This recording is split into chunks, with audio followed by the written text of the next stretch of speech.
So mean, median, mode, all those ones tend to be with univariate data when you're just looking at one set of data. So when we have bivariate data, and we want to compare the two pieces of data, basically, scatterplots, correlation, these are things we use. So let's have a look at the scatter plot. There's an example of one. It's real data, by the way. I forget which year it was. But yearly exam results, it was year 11 yearly exam results. And it was their maths 2-unit results versus their maths extension results. And so there's the scatter plot for that particular one.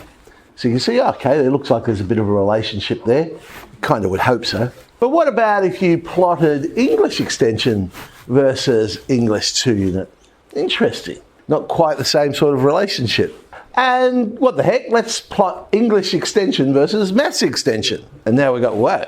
And let's just pick another subject. Business studies versus maths extension. Now, there's a lot less dots there because not everyone in the class did business studies. And finally, maths extension versus PDHPE. So different scatter plots. Now, what can we tell from this? Correlation is basically the strength of how those points are scattered. And they'll always lie in between -1 and 1. So the very first one there actually has a correlation of 0.81. And we would consider that a strong correlation. And that's certainly what we would be hoping for. We would hope there'd be a strong relationship between our 2-unit marks and our extension marks. English ones had 0.49, so it's still a positive relationship. But that one probably falls into the category of a moderate relationship. English versus maths extension, 0.23. Now we're getting to the area where there's a bit of a weak relationship.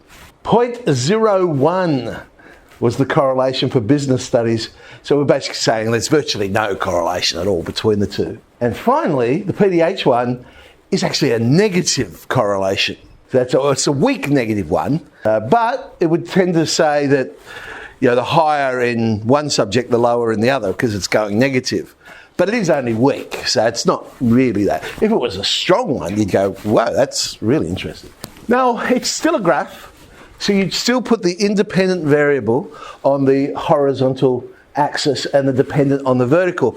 But the problem when you're comparing two sets of data, it's not immediately obvious which one is the independent variable. I mean, the ones we were looking at, there really isn't an independent variable and a dependent variable. One does not depend on the other. So it doesn't really matter in that case which axis you put which piece of data on. Now, we're only going to look at linear correlation. You can get non-linear correlation. You could get some really interesting scatter plots. That one, when we look at it, we'd say, oh yeah, well that's exponential. We can see it's got that sort of shape to it. Here would be inverse correlation. It's a bit like our hyperbola as we come down. This one here would be very strange, but theoretically it could happen. And you've got a strong quadratic correlation there because it looks like a parabola. All right, so we're going to focus on linear correlation. Lines are best fit. So when you've got all that data, you try and fit a line to the data. And then once you've got an equation of a line, you can make predictions and things like that. However, you've got to be careful when you're drawing a line of best fit, because if say we were talking about marks, if two people had exactly the same mark for both of them, then their dots would be on the same point. Now, to look at that, you couldn't tell. So you need to do something like circle it to indicate, hey, there's another one here, some sort of way. Sometimes they just write the number on it. Oh, 2 pieces of data landed here, or 3 pieces. So when we're drawing the line of best fit, we sort of take that into account and go, oh, okay, I've got to pull a bit more towards that one because there's actually another bit of data there. All right, here's our maths versus maths extension.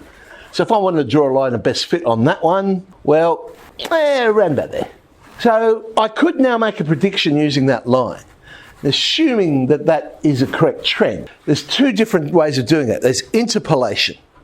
Now, interpolation is when you make a prediction which is within the range of results that you got. So for this one, I could interpolate that a student who got 40% in extension would end up with a mark of 70% in 2-unit. I could do that because the data fits there. The other one is extrapolation. So that's when it goes outside of your known data. So you extrapolate and make a prediction. So here, theoretically, you would say, well, if someone got 20%, which no one did, it's below the lowest score there. But if someone did, we'd go, well, they probably would have got 60% for the 2-unit task. So that's the difference between interpolation and extrapolation. Correlation versus causation. Just because a correlation exists doesn't mean that that relationship is true. You've got to be very careful. Look at this one. During summer, people get hay fever. That certainly happens. There's also a lot of pollen in the air in summer. So there's a strong correlation between the presence of pollen and hay fever. So from there, we're going to conclude, therefore, pollen causes hay fever because of this strong correlation. Now, that's a sensible one, but you need to back it up. You can't just say it. So there's been lots of studies that have backed that up and can prove that is true. But have a look at this one. During summer, the sales of ice cream increases, but so does death by drowning. So if we were to plot those, we'd say, well, there's a strong correlation between ice cream sales and death by drowning. Therefore, ice cream causes drowning. Okay? So there is a correlation there. But of course, that's not true. Well, I don't know that anyone's done a study on it to see if it is true, but it's not sensible. I mean, it doesn't make sense. They're just both things that happen in summer. So basically, correlation does not automatically mean causation. So it doesn't mean it's going to cause the problem. 15 there.